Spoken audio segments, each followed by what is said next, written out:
دنیا میں اللہ عذاب نہیں دیتا، کیونکہ یہ دارالامتحان ہے، ایگزامینیشن ہال ہے.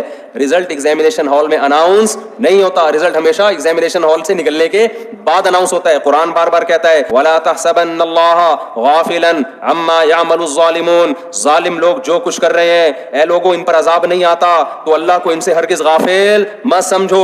انما یؤخرهم لیوم، اللہ ظالم کو مہلت دے رہا ہے ایک ایسے دن کے لیے تشخص فیہ الابصار، جس دن آنکھیں پھٹی کی پھٹی رہ جائیں گی، آنکھیں کھلی کی کھلی رہ جائیں گی، حیرت کے مارے، خوف کے مارے. اب میرے اور آپ میں سے ہر شخص کے بارے میں یہ لکھا ہوا ہے، کس نے 96 سال، ملکہ الزبتھ کے بارے میں لکھا ہوا تھا 96 سال سے پہلے اس کا انا للہ نہیں ہو.